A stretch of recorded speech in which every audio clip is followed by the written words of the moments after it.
ಇದು ಅನ್ಯಾಯ. ಸಂಭಾಷಣೆ ಯಾಕೆ ಬದಲಿಸಿದ್ರಿ? ಇಲ್ಲ ಇಲ್ಲ, ನಾನಿದನ್ನ ವಿರೋಧಿಸ್ತೀನಿ. ದ್ವಾರ ಆ ದಿಕ್ಕಿನಲ್ಲಿದೆ. ನಾನು ದ್ವಾರದ ಹತ್ರ ಅಲ್ಲ, ಇಲ್ಲೇ ಇದೇ ಜಾಗದಲ್ಲಿ ನಿಂತ್ಕೊಂಡು ವಿರೋಧಿಸ್ತೀನಿ ನಾನು ಅದನ್ನ. ದ್ವಾರದ ದಿಕ್ಕನ್ನು ನಾವು ನಿಮಗೆ ತೋರಿಸ್ತಾ ಇರೋದು ನೀವು ಹೊರಗಡೆ ಹೋಗು ಅಂತ ಹೇಳೋದಕ್ಕೆ. ನೀವು ಇಲ್ಲಿರಬೇಕು ಅಂದ್ರೆ ನಮ್ಮ ಮಾತನ್ನೇ ನೀವು ಕೇಳಬೇಕಾಗತ್ತೆ, ಮತ್ತೆ ನಾವು ಕೊಡೋ ಸಂಭಾಷಣೆಯನ್ನ ನೀವು ಹೇಳಬೇಕಾಗತ್ತೆ. ಅಲ್ಲ ಆದ್ರೆ ಮಧ್ಯದಲ್ಲಿ ತಡಿಬೇಡ, ಸಂಭಾಷಣೆಯನ್ನ ಹೇಳಪ್ಪ. ಸರಿ. ಡಮರುಗದ ಸದ್ದು ಡಮ್ ಡಮ್ ಡಮ್ ಡಮ್ ಡಮ್ ಡಮ್ ಡಮ್ ಡಮ್, ಡೋಲಿನ ಸದ್ದು ಡಮ್ ಡಮ್ ಡಮ್ ಡಮ್ ಡಮ್. ಈಗೆರಡು ಸೇರಿಸಿ ಒಟ್ಟಿಗೆ ಬಾರಿಸಿದ್ರೆ ಡಮ್ ಡಮ್ ಡಮಾಡಮ್ ಡಮ್ ಡಮ್ ಡಮಾಡಮ್ ಡಮ್ ಡಮ್ ಡಮಾಡಮ್ ಡಮ್ ಡಮ್ ಡಮ್ ಡಮ್ ಡಮ್ ಡೋ. ನೀವು ಈ ರೀತಿ ಮಾಡಬಾರ್ದು. ನನಗೆ ಒಂದು ಡೋಲ್ ಬಾರ್ಸಕ್ಕೆ ಹೇಳ್ಬೇಕು, ಇಲ್ಲ ಡಮರುಗ ಬಾರ್ಸಕ್ಕೆ ಹೇಳ್ಬೇಕು. ಒಂದ್ಸರಿ ಡೋಲು ಒಂದ್ಸರಿ ಡಮರುಗ ಅಂದ್ರೆ ನಾವು ಹೇಗೆ ಬಾರಿಸೋದು? ಈ ಡೋಲು ಮತ್ತೆ ಡಮರುಗ ಎರಡನ್ನು ಸಮ್ಮಿಳಿತ ಮಾಡಿ ಬಾರಿಸೋದು ಅಸಂಭವ. ಕೈ ಮುಂದೆ ಮಾಡು, ಕೈ ಮುಂದೆ ಮಾಡು.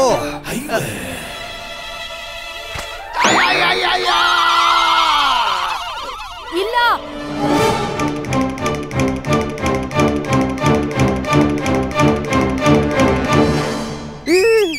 ಇದೇನ್ ಮಾಡಿದ್ರಿ ನೀವು? ಮಹಾಪುರುಷನ ಮೇಲೆ ಆಕ್ರಮಣ, ನನ್ನ ಸ್ವಾಮಿ ಮೇಲೆ ಪ್ರಹಾರನ.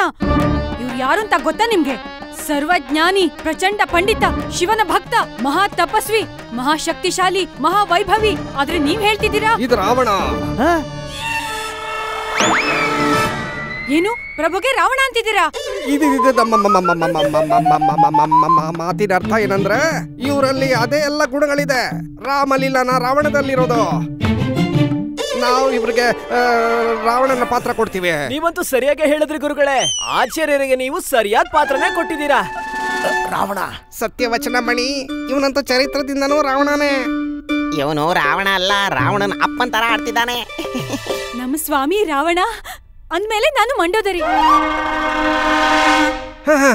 ಅವಶ್ಯ ಅವಶ್ಯ. ನಿಮ್ಮಂತ ಪ್ರಳಯಂಕಾರಿ ಮತ್ತೆ ಸಂಸ್ಕಾರಿ ಮಹಿಳೆಯೇ ಮಂಡೋದರಿ ಆಗಕ್ಕಾಗತ್ತಲ್ವಾ? ಕೊಟ್ಟೆ ನಿಮ್ಗೆ ಮಂಡೋದರಿಯ ಪಾತ್ರವನ್ನು ಕೊಟ್ಟೆ. ಕೈ ಮುಂದೆ ಮಾಡಿ. ಏನು?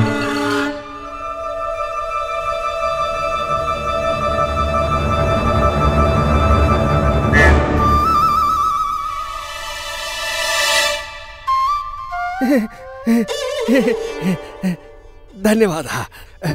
ನೀವು ನಿಮ್ಮ ಸ್ಥಾನವನ್ನು ಗ್ರಹಣ ಮಾಡಿ. ನೀವು ಅಲ್ಲಿ ಅಲ್ಲೇ ಅಲ್ಲೇ ಅಲ್ಲೇ ರೀ, ಹಿಂದೆ. ಈಗ ಯಾರು ಸಂಭಾಷಣೆನ ಹೇಳ್ತೀರಾ? ಡಮರುಗದ ಸದ್ದು ಡಮ್ ಡಮ್, ಡೊಳ್ಳಿನ ಸದ್ದು ಡಮ್ ಡಮ್. ಡೊಳ್ಳು ಡಮರುಗ ಎರಡು ಸೇರಿದಾಗ ಸದ್ ಬಂತು ಡಮ್ ಡಮ್ ಡಮ್ ಡಮ್ ಡಮ್ ಡಮ್ ಡಮ್ ಡಮ್ ಡಮ್ ಡಮ್. ನನಗೂ ಒಂದು ಪಾತ್ರ ಕೊಡಿ. ಪಾತ್ರ ಆದ್ರೆ ಯಾವುದು? ಆದ್ರೆ ಹೊಳಿತಾ ಇಲ್ಲ. ಅಯ್ಯೋ, ರಾಮ್ಲೀಲಲ್ಲಿ ಎಷ್ಟೆಲ್ಲ ಪಾತ್ರಗಳಿದಾವೆ, ಯಾವ್ದಾದ್ರು ಪಾತ್ರ ಕೊಡಿ. ವಾಲಿ, ಸುಗ್ರೀವ, ಯಾವ್ದಾದ್ರು. ಅವರೆಲ್ಲ ಪುರುಷರು, ನೀವು ಸ್ತ್ರೀ. ಎತ್ಕೊಳ್ಳಿ. ಏನ್ ಎತ್ಕೊಳ್ಳಿ? ರಾಮಾಯಣ ಎತ್ಕೊಳ್ಳಿ. ಅದ್ ಎತ್ಕೊಂಡು ಓದಿ. ಅದ್ರಲ್ಲಿ ಎಷ್ಟೆಲ್ಲ ಪಾತ್ರಗಳಿದಾವೆ, ಯಾವ್ದಾದ್ರು ಪಾತ್ರ ಕೊಡಿ. ನಾವು ನಿಮ್ಮ ನಿರ್ಣಯವನ್ನ ಸ್ವಲ್ಪ ಹೊತ್ತಾದ್ಮೇಲೆ ಹೇಳ್ತೀವಿ. ಸರಿ ಗುರುಗಳೇ, ಸುಮ್ನೆ ಇರು. ಶಾರದಾ ಪಾತ್ರ ಸಿಗೋ ಬದಲು ಅದೇ ಸಿಗುತ್ತೆ. ಸುಮ್ನಿರು. ಸ್ವಾಗತ ಮಾಡಿ ನಮ್ಮ ರಾಮಲೀಲೆಯ ಶ್ರೀರಾಮನನ್ನ. ಮತ್ತೆ ಇವರು ಸೀತಾಮ್ಮ.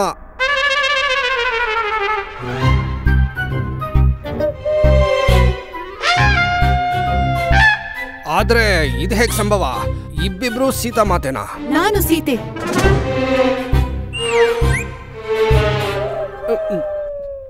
ಒಂದ್ ಕೆಲಸ ಮಾಡೋಣ. ಎರಡು ಮಹಾರಾಣಿಯರಲ್ಲಿ ಅಗ್ನಿ ಪರೀಕ್ಷೆಯ ದೃಶ್ಯವನ್ನು ಯಾರು ಶ್ರೇಷ್ಠವಾಗಿ ಮಾಡ್ತಾರೆ ಅವರೇ ಸೀತಾ ಮಾತೆಯ ಪಾತ್ರವನ್ನು ಮಾಡ್ತಾರೆ. ಮಹಾರಾಣಿಯವರೇ, ನಿಮ್ಮ ಸರ್ವಶ್ರೇಷ್ಠ ಪ್ರದರ್ಶನ ನೀಡಿ. ನೀವಂತೂ ಧೈರ್ಯ ಮಾಡಿ ಅಗ್ನಿನ ಪ್ರವೇಶ ಮಾಡ್ಬಿಡಿ. ಅಗ್ನಿ ಪ್ರವೇಶ ಮಾಡ್ಬೇಕಾಗತ್ತಾ? ಅದಕ್ಕೋಸ್ಕರ ಸ್ವಲ್ಪ ಧ್ಯಾನ ನೀಡಿ. ಇಷ್ಟು ಸುಂದರವಾದ ಮುಖಕ್ಕೆ ಏನು ಆಗ್ಬಾರ್ದು. ಮಹಾರಾಜರಿಗೆ ಪ್ರಿಯವಾದ ನನ್ನ ಸುಂದರವಾದ ಮುಖ. ನನಗೆ ನನ್ನ ಆರೋಗ್ಯ ಸರಿ ಇಲ್ಲ ಅಂತ ಯಾಕೆ ಅನಿಸ್ತಾ ಇದೆ? ಇದ್ದಕ್ಕಿದ್ದ ಹಾಗೆ ಅದು ನಾನು ವ್ರತ ಮಾಡ್ತಿದ್ದೀನಲ್ಲ, ಕಾರಣಕ್ಕೆ ನನಗೆ ಮೂರ್ಛೆ ಹೋಗ್ತೀನಿ ಅಂತ ಯಾಕೆ ಅನಿಸ್ತಾ ಇದೆ? ದಾಸಿಯರೇ, ನನ್ನನ್ನ ಕರ್ಕೊಂಡು ಹೋಗಿ ನನಗೆ ಮೂರ್ಛಿತ ಬೀಳೋ ಹಾಗಾಗ್ತಿದೆ. ಮಹಾರಾಣಿ ಅವರೇ, ರಾಮ್ಲೀಲಾ ಅದನ್ನ ನಾನು ಮುಂದಿನ ವರ್ಷ ಮಾಡ್ತೀನಿ. ಸರಿ ಸರಿ ಸರಿ. ಹುಷಾರಾಗಿ ಹೋಗಿ.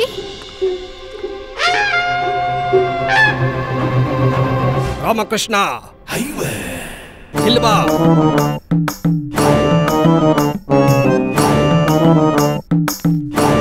ಅಗ್ನಿ ಪರೀಕ್ಷೆಯ ದೃಶ್ಯದಲ್ಲಿ ಅಗ್ನಿ ನಿಜವಾಗ್ಲೂ ಇರೋದಿಲ್ಲ. ಮತ್ತೆ ನೀನು ಯಾಕೆ ಹೀಗೆ ಹೇಳ್ದೆ? ದಂಡನೆ ಸಿಗತ್ತೆ.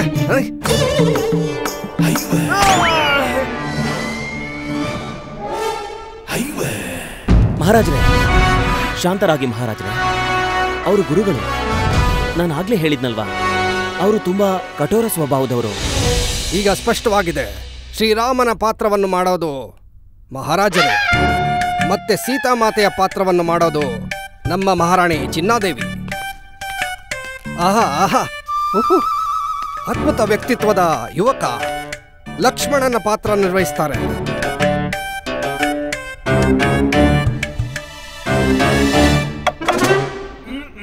ಎಲ್ರಿಗೂ ಪಾತ್ರ ಸಿಕ್ಕಿದೆ, ನನ್ ಪಾತ್ರ ಯಾವುದು?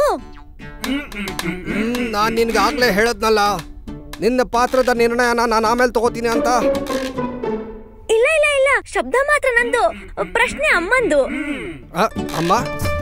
ಅರೆ ಅಮ್ಮ ಅಂತೂ ಯಾವ ಪ್ರಶ್ನೆನೂ ಮಾಡೇ ಇಲ್ಲ.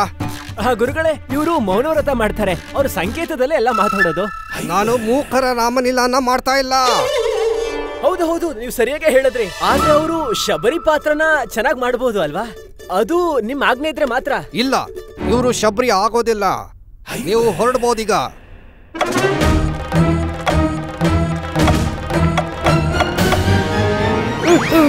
ಏನು ಏನು?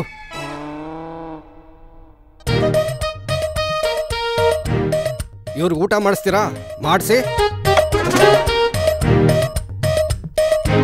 ಶಬರಿ ಗುರುಗಳೇ, ಶಬರಿ ಶಬರಿ. ಇಲ್ಲ, ಇವ್ರಿಗೆ ಶಬರಿ ಪಾತ್ರವನ್ನ ನಾವು ಕೊಡೋದಿಲ್ಲ. ಕೊಡ್ತೀವಿ ಕೊಡ್ತೀವಿ, ತುಂಬಾ ಚೆನ್ನಾಗಿದೆ. ನೀವೇನೆ ಶಬರಿ, ನೀವೇನೆ. ನೀವ್ ಹೇಗ್ ಸಂಭಾಷಣೆ ಹೇಳ್ತೀರಾ? ನೀವು ಮೂಕರಲ್ವೇ? ರಾಮರಿಗೆ ಹಣ್ಣನ್ನು ಮಾತ್ರ ತಿನ್ನಿಸ್ಬೇಕಷ್ಟೇ ತಾನೆ, ಅದನ್ನ ಇವರು ತಿನ್ನಿಸ್ಬಿಡ್ತಾರೆ.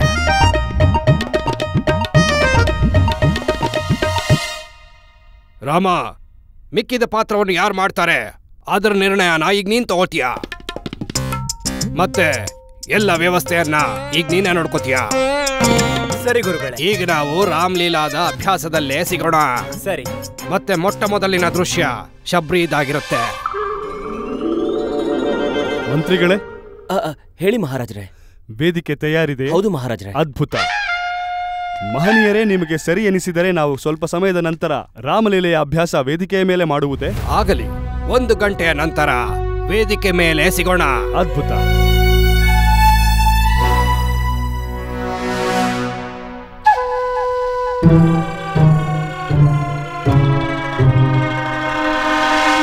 ಪಂಡಿತ ರಾಮಕೃಷ್ಣ. ಹೇಳಿ ಮಹಾಪ್ರಭು. ಪಂಡಿತರೇ, ಅಭ್ಯಾಸ ಪುಸ್ತಕ ನಮ್ಮ ಕೋಣೆಗೆ ಕಳಿಸಿಕೊಡಿ. ಯಾಕೆ ಮಹಾಪ್ರಭು? ರಾಜರು ನಾವು, ಎಲ್ಲರ ಮುಂದೆ ನಾವು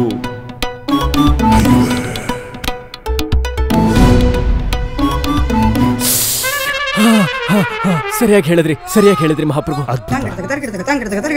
ಅಭ್ಯಾಸದಲ್ಲೇ ಭೇಟಿಯಾಗೋಣ. ನಡೀರಿ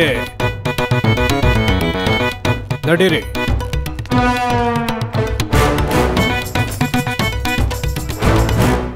ಅಂದ್ರೆ ಇದ್ರಲ್ಲಿ ಏನು ಸಂದೇಹ ಯಾವುದು ಕಾಣಿಸ್ತಿಲ್ಲ. ಮಹಾರಾಜರ ಹತ್ಯೆ ಮಾಡೋದು ಕೇವಲ ನನ್ನ ಭ್ರಮೆ, ಬೇರೆ ಏನೂ ಇಲ್ಲ.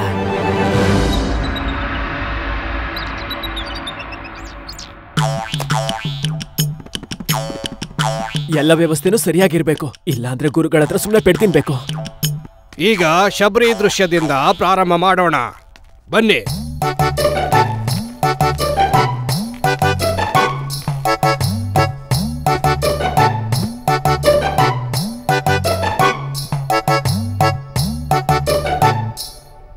ರಾಮ ಲಕ್ಷ್ಮಣರಿಗೆ ಶಬರಿಯ ಪ್ರಣಾಮಗಳು. ಇದು ನನ್ನ ಸೌಭಾಗ್ಯ. ನನಗಿವತ್ತು ನಿಮ್ಮಿಬ್ಬರ ದರ್ಶನ ಸಿಕ್ಕಿರೋದು. ನೀವು ಸಂಭಾಷಣೆ ಯಾಕೆ ಹೇಳ್ತಿದ್ದೀರಾ? ಅದು ಅಮ್ಮನ್ ಮೌನ ವ್ರತ ಇದೆಯಲ್ಲ, ಅದಕ್ಕೇನೆ.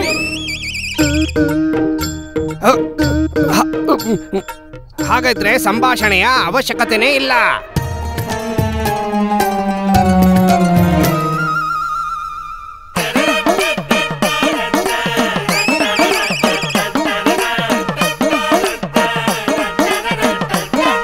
ಏನ್ ಮಾಡ್ತಿದ್ದೀರಾ ನೀವು? ನಿಂತ್ಕೋ. ನೀನು ಶಬರಿ, ನೀನು ಯಾವ ಅಪ್ಸರೆ ಅಲ್ಲ. ಅಮ್ಮ ಶ್ರೀರಾಮನ ನೋಡಿ ಅವ್ರ ಭಾವನೆನ ವ್ಯಕ್ತಪಡಿಸ್ತಾ ಇದ್ದಾರೆ.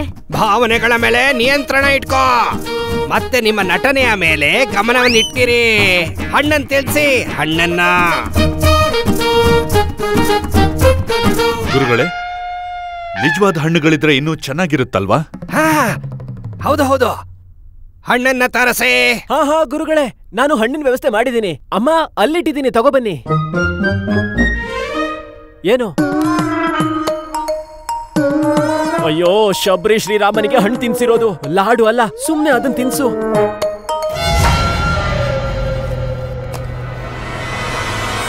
ಎತ್ಕೊಳ್ಳಿ, ಹಣ್ಣನ್ನ ಎತ್ಕೊಂಡು ರಾಮನಿಗೆ ತಿನ್ಸಿ.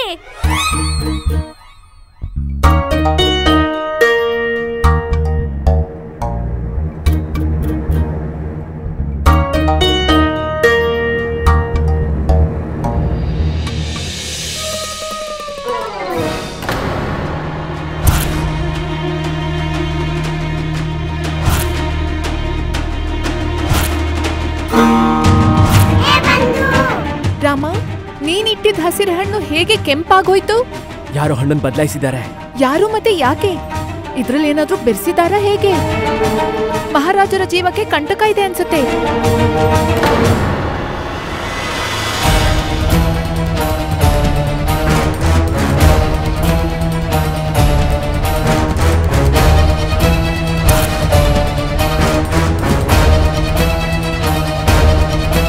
ಅಮ್ಮ ನಿಲ್ಸು.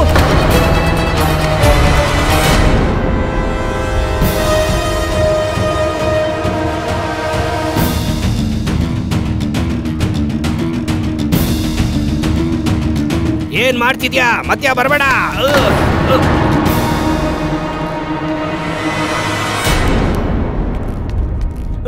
ಕ್ಷಮಿಸಿ ಮಹಾಪ್ರಭು, ಆದ್ರೆ ನೀವು ಹಣ್ಣನ್ನು ತಿನ್ಬಾರ್ದು. ಅರೆ, ಶಬರಿ ಕೈಯಿಂದ ಹಣ್ಣನ್ನ ಶ್ರೀರಾಮರು ತಿಂದೆ ಇನ್ಯಾರು ತಿಂತಾರೆ? ರಾಮಾಯಣದ ಅಧ್ಯಯನ ಮಾಡಿದ್ಯೋ ಇಲ್ವೋ?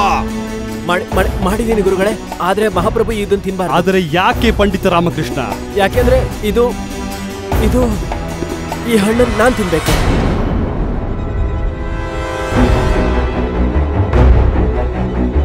ಅರೆ, ಶಬರಿಯ ಹಣ್ಣನ್ನ ಹನುಮಂತರು ಹೇಗ್ ತಿಂತಾರೆ? ನನಗನ್ಸುತ್ತೆ ಪಂಡಿತ ರಾಮಕೃಷ್ಣನ್ಗೆ ಬಹಳ ಹಸಿವಾಗಿದೆ. ಆತ ಶ್ರೀರಾಮನಿಗಿಟ್ಟಿರೋ ಹಣ್ಣನ್ನು ತಿನ್ನಬೇಕಂತೆ. ಶಬರಿ, ನಮ್ಮ ಆದೇಶವಿದೆ, ಶ್ರೀರಾಮರಿಗೆ ಹಣ್ಣನ್ನು ತಿನ್ನಿಸ್ಬೇಕು.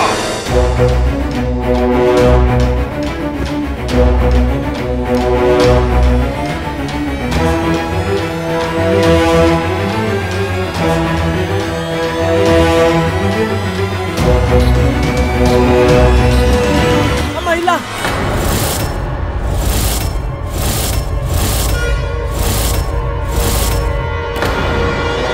ಪಂಡಿತ ರಾಮಕೃಷ್ಣ, ಇದೇನು ಮೂರ್ಖತನ? ರಾಮಕೃಷ್ಣ, ಇದೇನು ಉದ್ದಂಡತನ? ಇದರ ಪರಿಣಾಮ ಗೊತ್ತೇ ನಿಮಗೆ? ಕ್ಷಮಿಸಿ ಮಹಾಪ್ರಭು, ಆದ್ರೆ ಒಂದ್ ವೇಳೆ ನನಗೇನಾದ್ರೂ ಆದ್ರೆ ನೇರವಾಗಿ ನನ್ನನ್ನ ವೈದ್ಯರ ಹತ್ರ ಕರ್ಕೊಂಡು ಹೋಗಿ.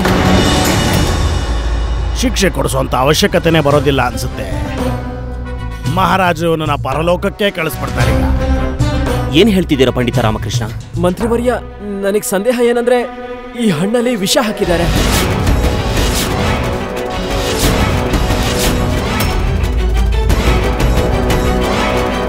ಮಹಾಪ್ರಭುಗಳನ್ನ ನಿಲ್ಸೋದಕ್ಕೆ ಬೇರೆ ದಾರಿ ಇರಲಿಲ್ಲ, ಅದಕ್ಕೋಸ್ಕರ ನಾನು ಇದನ್ನು ತಿಂದೆ.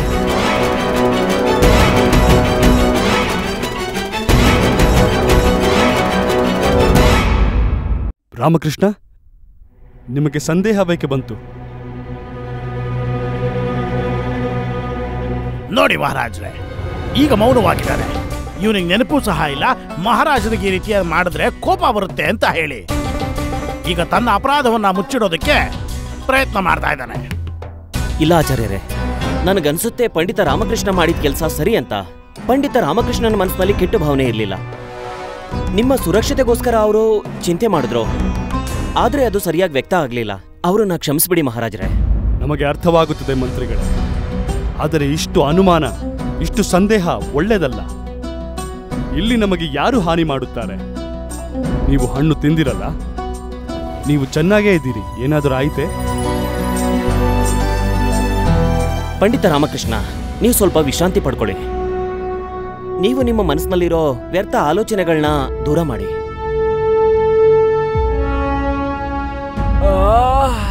ಆ ಹಣ್ಣನ್ನು ತಿಂದು ನೋಡು, ಎಷ್ಟು ತೊಂದರೆ ಆಗಿದೆ.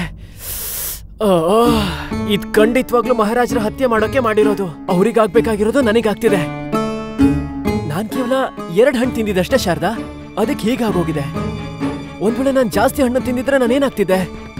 ಮತ್ತೆ ಈ ಪರಿಸ್ಥಿತಿಲಿ ನನ್ ಮೇಲೆ ದಾಳಿ ಮಾಡೋದು ಎಷ್ಟು ಸುಲಭ ಆಗ್ತಿತ್ತು. ಏನ್ ಹೇಳ್ತಾ ಇದ್ಯಾ? ಯಾರ ಮೇಲೆ ದಾಳಿ ಮಾಡೋದು? ಏನಿಲ್ಲ ಅಂದ್ರೂ ಏನೋ ಆಗ್ಬಾರ್ದಾಗ್ತಿದೆ. ನಾನು ಮಹಾಮಂತ್ರಿಗಳನ್ನ ಭೇಟಿ ಮಾಡ್ಬೇಕು. ಎತ್ಕೋ. ಏನ್ ಎತ್ಕೊಳ್ಳಿ? ಅಯ್ಯೋ, ನಿನ್ನ ಪರಿಸ್ಥಿತಿ ಲಾಭ ಎತ್ಕೋ, ಹಾಗೆ ವಿಶ್ರಾಂತಿ ತಗೋ. ಇಲ್ಲ ನಿನ್ನ ಆರೈಕೆಯಿಂದ ತುಂಬಾ ಹುಷಾರಾಗಿದ್ದೀನಿ. ಆದ್ರೆ ನಾನೀಗ ಮಹಾಮಂತ್ರಿಗಳನ್ನ ಭೇಟಿ ಮಾಡೋದು ತುಂಬಾ ಅವಶ್ಯಕತೆ ಇದೆ. ನಾನು ಹೋಗ್ತೀನಿ. ಅಯ್ಯೋ,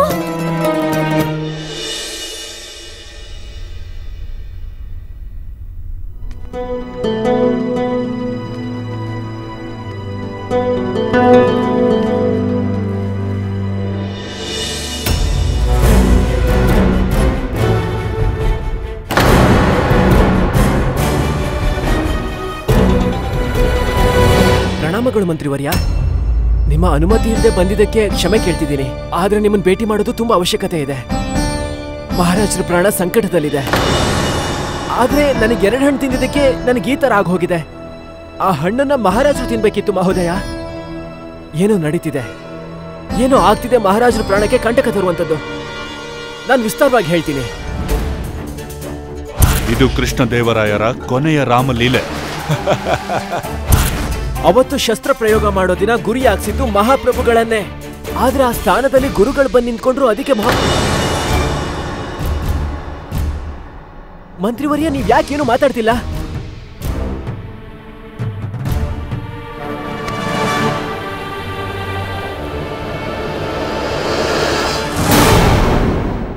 ರಾವಣ ಇವತ್ತು ರಾಮ ಆಗಿ ಕೂತ್ಕೊಂಡಿದ್ದಾನೆ. ಆದ್ರೆ ನಿಜವಾದ ರಾಮ ಇನ್ನು ವನವಾಸ ಅನುಭವಿಸ್ತಾ ಇದ್ದಾನೆ. ಆದ್ರೆ ಈ ರಾಮ ಅಧಿಕಾರದ ಚುಕ್ಕಾಣಿಯನ್ನ ಹಿಡಿತಾನೆ. ಕೃಷ್ಣದೇವರಾಯ, ಇದು ನಿನ್ನ ಅಂತಿಮ ನವರಾತ್ರಿ. ಈ 9 ದಿನದೊಳಗೆ ಯಾವ ದಿನವಾದ್ರೂ ಅಂತಿಮ ದಿನ ಆಗ್ಬೋದು. ಈ ನವರಾತ್ರಿ 1 ರಾವಣನ ಹತ್ಯೆ ಅಲ್ಲ, 2 ರಾವಣನ ಹತ್ಯೆ ಆಗತ್ತೆ. ನಿನ್ಮೇಲೆ ನಿನಗೆ ನಂಬಿಕೆ ಇದ್ರೆ ನಿನ್ ಪ್ರಾಣನ ಉಳಿಸ್ಕೋ. ಅಂದ್ರೆ ನನ್ ಸಂದೇಹ ಸರಿಯಾಗೇ ಇದೆ. ನನ್ ಸಂದೇಹ ಸರಿಯಾಗಿದೆ ಮಂತ್ರಿವರ್ಯ. ಯಾರೋ ಮಹಾರಾಜರು ಹತ್ಯೆ ಮಾಡೋದಕ್ಕೆ ಸಂಚು ರೂಪಿಸ್ತಿದ್ದಾರೆ. ಅವನು ಅರಮನೆ ಒಳಗೆ ಬರೋದ್ರೊಳಗೆ ಅವನನ್ನು ಹೇಗಾದ್ರೂ ಮಾಡಿ ನಾವು ತಡಿಲೇಬೇಕು.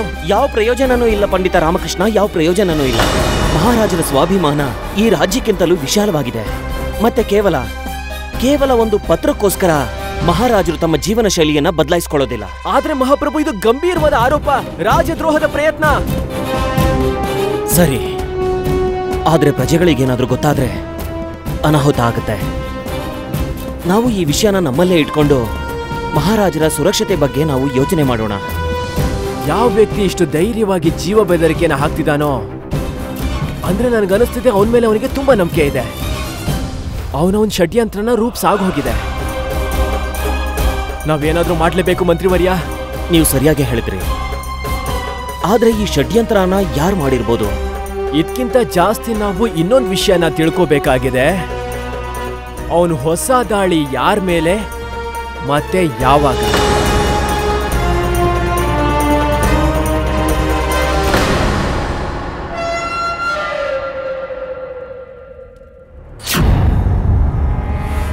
ಆ ರಾಮಕೃಷ್ಣನಿಂದಾಗಿ ರಾಜ ಕೃಷ್ಣದೇವರಾಯರು ಆ ಹಣ್ಣುಗಳನ್ನ ತಿನ್ನೋಕ್ಕಾಗ್ಲಿಲ್ಲ. ಮತ್ತೆ ನಮ್ಮ ಪ್ರಯಾಸ ವಿಫಲವಾಯಿತು. ಶಕ್ತಿ, ರಾಮಕೃಷ್ಣ ತುಂಬಾ ಬುದ್ಧಿಮಾನ್ ಹೈ. ಇದೇ ರೀತಿ ನಾವು ಬುದ್ಧಿವಂತರ ಜೊತೆಗಿತ್ಕೊಂಡು ರಾಜ ಕೃಷ್ಣದೇವರಾಯರ ಮೇಲೆ ದಾಳಿ ಮಾಡೋ ಪ್ರಯತ್ನ ಮಾಡಬೇಕಾಗುತ್ತೆ. ಶಕ್ತಿ, ಕಿಂತ ಯೋಜನಾ ಕ್ಯಾ ಹೈ? ಯೋಜನೆ ಏನು ಅಂದ್ರೆ ನಾವು ಮತ್ತೊಮ್ಮೆ ಆಕ್ರಮಣ ಮಾಡೋಣ. ಮತ್ತೆ ವಿಜಯನಗರಕ್ಕೆ ಇದರ ಅವಶ್ಯಕತೆ ಇದೆ.